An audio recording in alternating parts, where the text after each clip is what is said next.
Welcome to Know the Why. So in this video, we are going to see top 15 React interview questions. So let's start with our very first question. What is the React and its future? तो basically React एक JavaScript की library है जो कि Meta Facebook के द्वारा बनाई गई थी। मेन React का यूज है कि वो हमारे मतलब वेबसाइट में यूआई इंटरफेस क्रिएट करने के लिए हेल्प करती है, जैसे कि हो गया पेज हो गया या फिर बटन हो गया या फिर कोई कार्ड हो गया वगैरह वगैरह। ठीक है।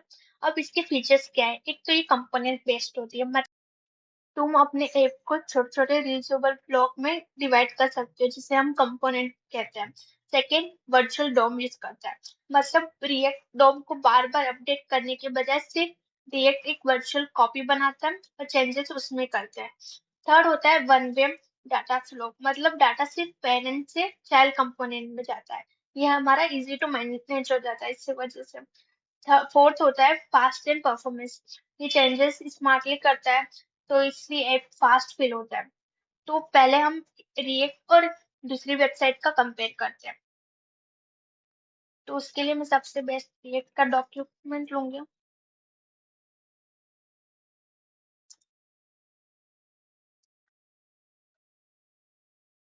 और एक कोई दूसरी वेबसाइट जैसे डब्ल्यू स्कूल ले लेते हैं।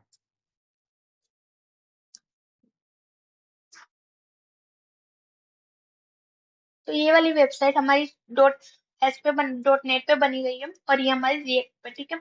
अब जैसे हर बार मैं कुछ नई चीज क्लिक करती हूँ, जैसे यहाँ पे लोड होता रहता है। जैसे मैं इंट्रोडक्शन पे गई फिर से लोड हुआ, एचटीएमएल एडिटर पे गई फिर से लोड हुआ। तो मतलब ये मतलब कुछ मेरे से गलत नहीं है, बट इससे क्या होता है, कभी कभी यूजर को अच्छा स्मूथ एक्सपीरियंस नहीं होता है या फिर कभी फ्लिकर हो जाता है। तो बट रेट क्या करता है कि जब भी तुम दूसरे पे जाओगे तो ये लोड नहीं करेगा। रिएक्ट हमारा एसपी होता है, मतलब सिंगल पेज होता है। तो सिर्फ वो एक बार जब स्टार्ट करोगे तब लोड होगा और बाकी सब अम, तुम्हें इजीली अवेलेबल हो जाएंगे, इसलिए ये बार बार लोड नहीं करता है। तो यही एक मेन डिफरेंस है रिएक्ट में और एक दूसरी कोई टेक्नोलॉजी में। सेकेंड क्वेश्चन है what is JSX and how does it work. So इसको हम ऐसे भी बोल सकते हैं कि सिंटैक्स एक्सटेंशन ऑफ जावास्क्रिप्ट, मतलब इसमें क्या होता है कि हम जावास्क्रिप्ट के अंदर एचटीएमएल को यूज कर सकते हैं, इसीलिए हम इसको जेएक्स बोलते हैं। एक बार एग्जांपल से करके बताती हूँ। जैसे पहले हम देखते हैं कि ये रिएक्ट का सेटअप कैसे होता है। सबसे पहले तुम्हें एक फोल्डर कोई भी नाम को क्रिएट कर देना है, एंड देन जब तुम ये लिखोगे तो तुम्हारा एक माई एप फोल्डर करके ऑटोमेटिकली क्रिएट हो जाएगा। उसके बाद तुम्हें ये थ्री कमांड रन करनी होगी और तुम्हारे पास प्रॉपर एक रिएक्ट का सेटअप क्रिएट हो जाएगा। ठीक है। अभी सबसे पहले ये ऑटोमेटिकली आया हुआ, मतलब ये क्या कर रहा है कि काउंटर कर रहा है, मतलब ये हम आगे देखेंगे सारे हुक्स को। तो अगर मैं इसको रन कर रही हूँ तो यहाँ पे तुम देख रहे हो ये अभी ऑटोमेटिकली काउंट हो रहा है। तो अभी हम देखने वाले जेएसएस क्या है। सबसे पहले इसको हटा देते हैं। एक जैसे तुमने ये वाला दिखा होगा जिसको लिखते ही एचटीएमएल का सारा कंटेंट आ जाता है, वैसे ही रिएक्ट के लिए ये है RAFC। जब तुम इसको लिखोगे एंड देन क्लिक एंटर तो तुम्हारे पास प्रॉपर रिएक्ट का सिंटेक्स आ जाएगा। ओके। तो ये हमारा सिंपल सिंटेक्स आ गया इसका, रिएक्ट का। तो अभी हम क्या करेंगे कि हमें इसके अंदर HTML लिखना है। जैसे कि सबसे पहले ये तो ऑटोमेटिकली रन हो गया, तो यहाँ पर क्या आ गया होगा, यहाँ पे एप आ गया होगा। तो अब हम इसके अंदर HTML लिखेंगे, इस div के अंदर। H1 में लिख दिया हमने हेलो, और H2 टेक्स्ट में लिख दिया।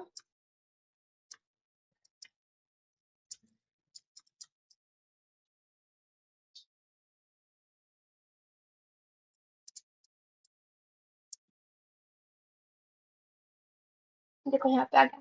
ये अभी इधर इसलिए आ रहा है क्योंकि यहाँ पे इंडेक्स और सीएसएस में कुछ कुछ सीएसएस अप्लाई किया गया। जब इसको हम कमेंट आउट कर देंगे सारे को, तो अब यहाँ पे देखो ये आ गया सही से। ठीक है। अगर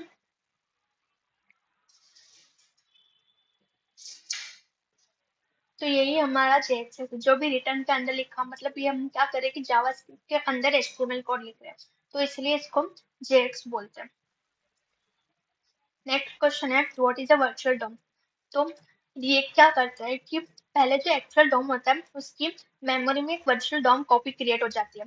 तो जब भी कोई रिएक्ट में अपडेट होती है, जैसे कि बटन का कलर चेंज हो गया, कुछ भी हो गया, तो वो रिएक्ट वर्चुअल डॉम में अपडेट कर देती है एंड उसके बाद फिर वर्चुअल डॉम और एक्चुअल डॉम में कंपेयर करते हैं। ठीक है। अब जैसे यहाँ पे राइट साइड एक इमेज है, उसमें क्या होता है कि डॉक्यूमेंट पहले होता है। सबसे पहले ये ब्राउजर का ऑब्जेक्ट होता है जो पूरा एचटीएमएल पेज रिप्रेजेंट करता है। नेक्स्ट होता है एचटीएमएल जो हमारा रूट एलिमेंट होता है। मतलब स्टार्टिंग हम एचटीएमएल से करते हैं और इसको ऐसे रूट एलिमेंट बोलते हैं। थर्ड होता है हेड एंड बॉडी। एचटीएमएल के दो पार्ट होते हैं, एक होता है जो मेटा डाटा कंटेंट करता है लाइक टाइटल, और एक जो एक्चुअल कंटेंट होता है बॉडी, जिसमें जो चीजें हमें स्क्रीन पे दिखाई देती है, जैसे H1 हो गया, हेडिंग वगैरह। तो वर्चुअल डोम में ये सारी चीजें ऐसे चेंज होती है, जैसे कोई अपडेट हुआ तो वो उसमें डायरेक्ट अपडेट करेगा और फिर वो डोम में चेक करेगा कि क्या मतलब पहले से ये सेम है। अगर सेम नहीं है तो फिर वो अपडेट कर देगा। ठीक है। नेक्स्ट क्वेश्चन हमारा इसी पे कि वर्चुअल डॉम वर्क क्या कैसे करता है, उसके प्रोस और कॉन्स क्या है। तो मैंने पहले तो समझा दिया।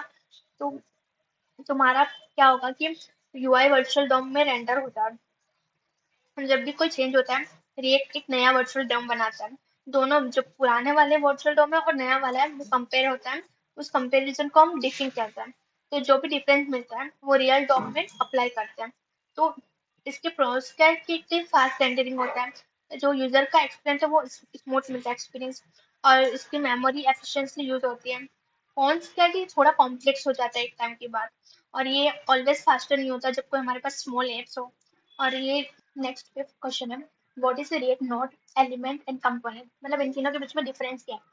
तो रिएक्ट नोड क्या होता है कि जो भी तुम रेंडर कर सकते हो, जैसे स्ट्रिंग, नंबर, एलिमेंट, इसको एग्जांपल से समझते हैं। जैसे इसमें को इंस्पेक्ट करते हो ना, इधर देखो जो भी H1 हमने लिखा हेलो रिएक्ट यहाँ पे विजिबल है। मैसेज लिखा दिस इज द मैसेज, वो यहाँ पे विजिबल है, यहाँ पे रिटर्न करवा रहा है। एंड समझे एक्सेस लिखा वो भी विजिबल है। तो मतलब कि जो भी चीज प्रॉपरली रेंडर हो जाए उसको हम रिएक्ट नोड बोलते हैं। सेकेंड है रिएक्ट एलिमेंट। तो इसको ऐसे समझो कि एलिमेंट एक स्पेसिफिक रिएक्ट ऑब्जेक्ट होता है जो जेएक्सिस बनाता है। रिएक्ट इंटरनली इसको जावास्क्रिप्ट ऑब्जेक्ट में कन्वर्ट करता है।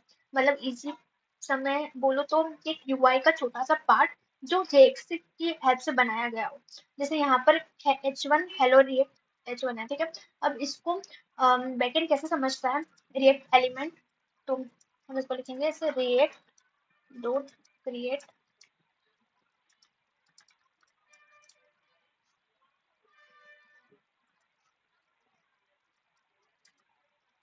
एंड देन जो हमने मैसेज पुट करवाया हेलो। ओके। तो ये जो एलिमेंट है वो बैकएंड में कुछ इस तरीके से जाता है, इसी को हम क्रिएट एलिमेंट या फिर रिएक्ट एलिमेंट कहते हैं। नेक्स्ट है what is a react component.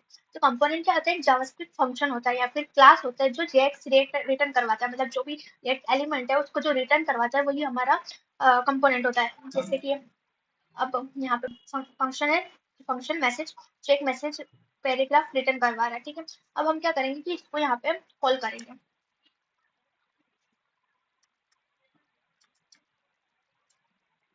हो गया। तो मतलब कि रिएक्ट कंपोनेंट का कि जो भी हमने एलिमेंट को कॉल करवाया, रिटर्न करवाया, वही हमारा रिएक्ट कंपोनेंट होता है। आई होप कि आपको समझ में आया। तो तीनों का डिफरेंस क्या है, रिएक्ट नोड जो कि जो भी स्क्रीन पे विजिबल हो, रेंडर हो जाए, उसको रिएक्ट नोड बोलते हैं। रिएक्ट एलिमेंट जो भी यूआई का छोटा सा पार्ट जो जेएक्स के द्वारा लिखा गया हो। और रिएक्ट कंपोनेंट जो रिएक्ट एलिमेंट को रिटर्न करता हो। सिंपल सी बात, कंपोनेंट को बोल सकते हैं कि जो फंक्शन जो जेएक्स रिटर्न करता हो, रीजनेबल यूआई ब्लॉक बनाता है, उसे हम रिएक्ट कंपोनेंट बोलते हैं। ओके। नेक्स्ट क्वेश्चन है कि व्हाट आर रिएक्ट फ्रेगमेंट्स। इसको डायरेक्टली एग्जांपल से समझते हैं। जैसे यहाँ पे H1 हेलो वर्ड किया है और एक पैराग्राफ किया, दिस इज अ पैराग्राफ करके। ठीक है। यहाँ पे हम गए। ओके। तो मैं इसको रिमूव करती हूँ अभी के लिए, हमें इसकी रिक्वायरमेंट नहीं है। यहाँ पे हमने एक भी हम फ्रेगमेंट समझ रहे। ठीक है। एक H1 हेडिंग डाली हेलो, एंड एक पैराग्राफ डाला है। अब if you can see it, यहाँ पे रेड लाइन आ गई है। मतलब क्या होता है कि एलिमेंट एक ही पेरेंट कंपोनेंट रिटर्न करता है, इसीलिए हम जब सेकेंड एलिमेंट रिटर्न करवा रहे हैं तो वो एरर देता है। तो इसको ओवरकम करने के लिए पहला तो सॉल्यूशन है कि हम डिव ऐड कर रहे हैं, लेकिन इससे क्या होता है, एक्स्ट्रा मेमोरी यूज होती है। इसकी जरूरत नहीं है पर फिर भी लिखा जा रहा है। अब चलें, थोड़ा कर देगा। अब अगर मैं फिर से div क्रिएट करूंगी then it will show error। तो इसको ओवरकम करने के लिए हम फ्रेगमेंट्स यूज करते हैं। फ्रेगमेंट क्या होता है? Empty open and close tag होते हैं, जैसे इसको ऐसे रिप्रेजेंट करते हैं। तो इसको इसके अंदर ले आएंगे सारी चीजों को, तो अब ये कोई एरर नहीं देगा और प्रॉपरली रिटर्न कर देगा आंसर। तो इसीलिए हम फ्रेगमेंट का यूज करते हैं। फ्रेगमेंट का यूज इसलिए ताकि सारे जो कंपोनेंट है वो इजीली रिटर्न हो जाए। क्वेश्चन है why use the key prop in list, मतलब हम की प्रॉप्स लिस्ट में यूज क्यों करते हैं? तो एक तो की प्रॉप्स यूज करना बहुत जरूरी है। तो जैसे कि अगर कुछ भी ऐड हुआ, डिलीट हुआ या मूव हुआ लिस्ट में, तो रिएक्ट अगर हर आइटम को एक यूनिक की के बेसिस पे पहचान जाए तो सिर्फ चेंज आइटम हुआ होगा वही अपडेट होगा, बाकी लिस्ट सेम की सेम रहेगी और ऐप अपना फास्ट और स्मूथ रहेगा। अगर वो लिस्ट नहीं देता है तो क्या होता है? एक तो रिएक्ट कंफ्यूज हो जाएगा कि हर बार पूरी लिस्ट उसको रेंडर करनी पड़ेगी, इनपुट फील्ड का फोकस चला जाता है और कभी कभी एनिमेशन या ट्रांजेक्शन ब्रेक फेल हो जाते हैं। जैसे रियल लाइफ में समझ लो कि तुम्हारे पास एक अटेंडेंस रजिस्टर है जिसमें स्टूडेंट के नाम लिखे हैं। अगर मान लो कि सबके नाम सेम हुए हैं तो तुम कंफ्यूज हो जाओगे ना कि कौन आया कौन गया। तो तुम क्या करते हो? एक रोल नंबर देते हो, उसी रोल नंबर को हम यहाँ पे की रिप्रेजेंट करेंगे, यूनिक। तो तुम इजीली आइडेंटिफाई कर पाओगे कि कौन क्या चेंज हुआ। इसीलिए अब इसको एक कोड की हेल्प से समझते हैं। जैसे कि अलग अलग आईडी दे दी। अब यहाँ पे एक H1 हेडिंग लिखा कि फ्रूट विद आइटम्स, तो यहाँ पे फिर उसको मैप करवा दिया। फिर यहाँ पे की पास की, फिर उसकी आईडी एंड देन फ्रूट का नाम। तो ये करेक्ट यूज ऑफ की है। लेकिन जब तुमने इसको विदाउट की यूज किया तो यहाँ पे क्या हो रहा है? तुम्हें रेट ऑलरेडी वार्न करना शुरू कर देगा। जिससे अब इसको रन करवाया तो यहाँ पे देखो fruit with list of item, तो यहाँ पे सारी लिस्ट होगी जो कि हमने आईडी दे रखी है इसकी, और यहाँ पे जो बिताना दी है। जब हम इसको इंस्पेक्ट करेंगे तो यहाँ पे कंसोल में देखो ये each child in a list should have a unique की प्रॉप्स, मतलब जब हमने यहाँ पे यूनिक की प्रॉप अप्लाई नहीं किया इसलिए ये हमें एरर देता है। तो ये हमेशा वार्न करता है अगर तुम यूज नहीं करो, इसलिए की प्रॉप्स यूज करना बहुत नेसेसरी है। नाउ इसी के साथ हमारा नेक्स्ट क्वेश्चन है कि व्हाट आर द इवेंट्स इन इवेंट का मतलब है कि जब कोई यूजर एक्शन करता है, जैसे कि कोई बटन क्लिक किया या फिर कोई टेक्स्ट बॉक्स में टाइप किया, फॉर्म सबमिट किया, अपने माउस को इधर उधर मूव किया, तो यही सारी चीजों को हम इवेंट बोलते हैं। रेक में बहुत टाइप के इवेंट होते हैं, जैसे ऑन क्लिक हो गया, ऑन हैंडल चेंज हो गया, या फिर काफी सारे। ठीक है, हम इसको एग्जाम्पल समझते हैं। ओके, तो हम यहाँ पे क्या कर रहे हैं कि एक ऑन चेंज किया, मतलब कि जैसे ही यूजर इधर कुछ टाइप करेगा तो वो चेंज यहाँ पे रिफ्लेक्ट होगा। ऑन क्लिक किया मतलब जैसे इस बटन पे वो क्लिक करेगा तो अलर्ट शो होगा, जो कि हमने यहाँ पे फंक्शन इसका लिखा हुआ है। एंड ई टारगेट वैल्यू, जो भी मतलब यूजर ने लिखा वो इनपुट यहाँ पे रखा जाएगा। ठीक है, तो जैसे मैं यहाँ पे कुछ लिखती हूँ जैसे तो वो डायरेक्टली अपडेट हो रहा है कुछ भी। ठीक है, तो इसी को बोलते हैं हम सारे इवेंट होते हैं वो कैमल केस में लिखे जाते हैं। तो यही था कि इवेंट्स क्या होते हैं, मतलब जो भी एक्शन यूजर के द्वारा किए गए हैं वही हम उसको हम इवेंट्स कहते हैं। ओके, नेक्स्ट क्वेश्चन है what is difference between props versus state. तो इसको हम एक सिंपल से एग्जांपल से समझते हैं। सबसे पहले प्रॉप्स, लेट एज्यूम कि एक पेरेंट है और एक उसका चाइल्ड है। अब पेरेंट ने सोचा कि मेरे को चाइल्ड को गिफ्ट देना है, तो पेरेंट के पास एक टॉफी है, चॉकलेट, उसने अपने चाइल्ड को दी। अब चाइल्ड ने वो टॉफी खा ली, मतलब चाइल्ड उस चॉकलेट को चेंज नहीं कर सकता है, ना उसका फ्लेवर साइज, सब जो पेरेंट ने दिया उनके हिसाब से, मतलब पेरेंट डिसाइड करेगा कि क्या होना चाहिए उसका साइज कलर। तो कंक्लूजन क्या है कि प्रॉप्स वो डाटा है जो पेरेंट से चाइल्ड को मिलता है, चाइल्ड यूज कर सकता है पर उसमें कोई चेंजेस नहीं कर सकता। स्टेट क्या होता है? जैसे चाइल्ड का खुद का मूड जो हर बार चेंज हो सकता है, उसको गुस्सा होना गुस्सा होगा, उसको हंसना है तो हंसता होगा। तो स्टेट कंपोनेंट के अंदर होता है और वही कंपोनेंट से चेंज करता है। ये डाटा इंटरनल होता है। तो यही एक डिफरेंस है प्रॉप्स का और स्टेट का। जो प्रॉप्स में वो चाइल्ड चेंज नहीं कर सकता, जो भी पहले से डाटा दिया उसके अकॉर्डिंग उसको चलना होगा, बट स्टेट में उसको चेंज कर सकते हैं। ठीक है, नेक्स्ट क्वेश्चन है कि क्लास कंपोनेंट और फंक्शनल कंपोनेंट के अंदर डिफरेंस क्या है? तो क्लास कंपोनेंट जो पुराना तरीका था और फंक्शनल कंपोनेंट जो नया तरीका है। कंपोनेंट क्या होता है? एक छोटा सा ब्लॉक जो स्क्रीन पे कुछ दिखाता है, जैसे कि कार्ड हो गया, बटन हो गया, नेम बार हो गया, वो सारा, ठीक है। क्लास कंपोनेंट में हम क्या करते थे?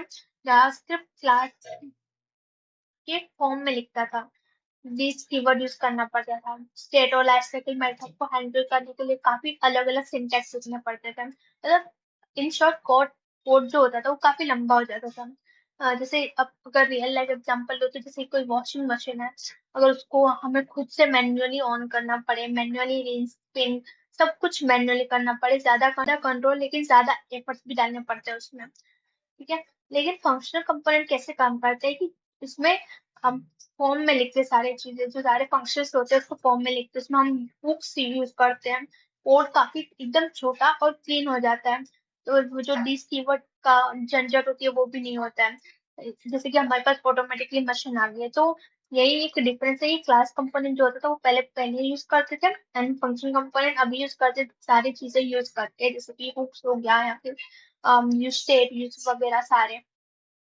इवेंट्स वगैरह। नाउ नेक्स्ट क्वेश्चन है, what is the React Fiber? तो React Fiber is the internal engine और brain of React that handle how the app update the UI. मतलब मान लो तुम्हें एक बुक लिखनी है, अब तुम अगर वो बुक पूरे दिन लिखने बैठोगे तो तुम थक जाओगे और टाइम भी लगेगा, पर तुम क्या कर रहे हो कि बुक को थोड़े थोड़े चैप्टर्स में डिवाइड कर रहे हो, तो तुम बीच में ब्रेक भी ले सकते हो और जरूरी पार्ट पे ध्यान भी दे सकते हो। तो इसी तरह रिएक्ट फाइबर वर्क करता है, पहले ये पूरा यूआई एक बार में अपडेट करता था, लेकिन फाइबर अपडेट को तोड़ता है छोटे छोटे पार्ट्स में, और ये डिसाइड करता है कौन सा अपडेट अर्जेंट है और कौन सा बाद में हो सकता है। इससे ऐप फास्ट होता है और स्मूथ चलता है, और इसी को रिएक्ट फाइबर बोलते हैं, जो डिसाइड करता है कि कौन से पार्ट को अपडेट करना है, कौन से को नहीं। What is reconciliation? So, reconciliation is the process where we compare the old UI with the new UI and decide what need to be changed on the screen. मतलब जैसे कि बताया कि वर्चुअल डॉम की कहानी, रिएक्ट क्या करता है कि रिएक्ट हर अपडेट पर नया वर्चुअल डॉम बनाता है, फिर रिएक्ट कंपेयर करता है ओल्ड वर्सेस न्यू, फिर जो भी पार्ट्स चेंज हुए हैं वही सिर्फ रियल डॉम में अपडेट करता है, और इसी प्रोसेस को हम रिकंसाइलेशन बोलते हैं। वर्चुअल डॉम और शेडो डॉम के बीच में डिफरेंस क्या है? तो हम वर्चुअल डॉम तो जानते ही है, मतलब कि रिएक्ट पहले वर्चुअल डॉम में चेंजेस डालता है, फिर वर्चुअल डॉम एक्चुअल डॉम के बीच में कंपेयर करता है, अगर कोई चेंजेस हो तो उसमें अपडेट कर देता है, ठीक है। ये वर्चुअल डॉम का काम है। ठीक है, शेडो डॉम का काम क्या है? प्राइवेसी रखने के लिए, ये ब्राउजर का सिस्टम है। जब हम लाइक कस्टम एचटीएमएल कंपोनेंट बनाते हैं, जैसे कि माय बटन या कुछ भी, तो तब शेडो डॉम यूज होता है। इससे उस कंपोनेंट का जो भी सीएसएस और जेएक्स प्राइवेट हो जाता है, मतलब बाहर का स्टाइल उसको अफेक्ट नहीं करता, मतलब शेडो डॉम एक तरह का प्रोटेक्शन देता है कंपोनेंट के अंदर। तो यही एक मेनली डिफरेंस है between virtual DOM and shadow DOM. Next question है, what is the controller versus uncontrolled component? ठीक है, मान लो जब यूजर ने इनपुट बॉक्स में कुछ लिखा, जैसे उसका नाम या कुछ भी, तो रिएक्ट उसको हर सेकंड में ट्रैक करता है। ये कंट्रोलर में होता है कि जो भी चीज होती है वो रिएक्ट हैंडल करता है, जैसे अगर कुछ वैल्यू चेंज करनी हो या फिर स्टेट चेंज करना, मतलब इनपुट बॉक्स के हाथ में कंट्रोल होता है। जैसे कि मान लो कि जो हमारे टीवी है, जैसे रिमोट के द्वारा कंट्रोल होती है ना, वैसे कंट्रोलर में जो भी सारी चीजें हो रही है वो रिएक्ट ही कंट्रोल करता है। बट अनकंट्रोल्ड में इनपुट अपने आप चल रहा होता है, इनपुट बॉक्स में जो भी लिखा जा रहा है उसको रिएक्ट रियल टाइम में नहीं देख सकता। रिएक्ट सिर्फ तब देखता है जब तुम उसे बोलो कि अब वैल्यू बताएं या फिर समथिंग लाइक। तो यही मेनली डिफरेंट है, कंट्रोलर में जो भी चीज हो रही है वो उसे कंट्रोल करता है, और अनकंट्रोल में कोई कंट्रोल नहीं करता, वही खुद हैंडल करता है सारे इवेंट। तो हुक्स रिएक्ट के स्पेशल फंक्शन होते हैं, जो तुम्हारे फंक्शनल कंपोनेंट को ऐसे बोल सकते हैं कि पावर देते हैं। जैसे पहले सिर्फ क्लास कंपोनेंट स्टेट या लाइफ साइकिल मैटर यूज कर सकते हैं, लेकिन रिएक्ट हुक्स आने के बाद अब ये फीचर फंक्शनल कंपोनेंट में भी आ गए। पहले मतलब क्यों जरूरी है हुक्स? तो हुक्स की हेल्प से हम जो स्टेट है, साइड इफेक्ट है, ग्लोबल डाटा सब हैंडल कर सकते हैं बिना कोई क्लास लिखे। इससे कोड क्लीन होता है, शॉर्ट होता है और समझने में भी इजी होता है। मॉडर्न रिएक्ट ऐप में मोस्टली हुक्स ही यूज होते हैं, ठीक है। तो अभी थोड़े बहुत हुक्स देखते हैं, जैसे यहाँ पे देखो, सबसे पहले हम जो स्टेट, मतलब अपना डाटा स्टोर करो, जब तुम्हें कंपोनेंट के अंदर डाटा स्टोर करना हो, लाइक इनपुट वैल्यू काउंटर, तो ये यूज होता है। नाउ नेक्स्ट है यूज ऑफ इट। तुम जैसे तुम्हें साइट काम करना है, जैसे कोई एपीआई फेच करनी है, कॉल करनी है, तो तुम साइड तब तुम यूज इफेक्ट यूज करोगे। यूज कंटेक्स्ट का क्या है कि ग्लोबल डाटा लेना हो, अगर तुम्हें किसी ऐप का common data like user name, theme, colour सब जगह चाहिए, तो हर जगह प्रॉप भेजने की जरूरत नहीं पड़ती। तुम यूज कंटेक्स्ट से डायरेक्ट ग्लोबल वैल्यू ले सकते हो। यूज रेफरेंस लाइक किसी वैल्यू को या एलिमेंट को रेफरेंस से ट्रैक करना, या हुक यूज होता है जब तुम किसी वैल्यू को स्टोर करना चाहते हो बिना रेंडर किए, या जब तुम इनपुट बॉक्स से फोकस करवाना चाहते हो या किसी एलिमेंट को डायरेक्टली एक्सेस करना चाहते हो। तो ये सारे नॉर्मल हुक्स के लिखे हुए हैं, तुम ये सारे देख सकते हो। अब लास्ट है कि हुक्स के रूल्स क्या है। फर्स्ट कि तुम हुक्स को हमेशा फंक्शनल कंपोनेंट के टॉप पर रखो, कभी भी इफ एल्स लूप्स या नेस्टेड फंक्शन के अंदर नहीं लिखना चाहिए उसको। हुक्स सिर्फ रिएक्ट फंक्शन कंपोनेंट या कस्टम हुक्स के अंदर ही यूज करो, नॉर्मल जेएक्स फंक्शन में या फिर क्लास में नहीं चलेगा ये। तो यही नॉर्मल सा रूल है हुक्स का। और इसी के साथ लाइक टोटल 15 क्वेश्चन कंप्लीट हो गए। So that's it for today's video. If you like it तो like, share and subscribe. Thank you for watching this video.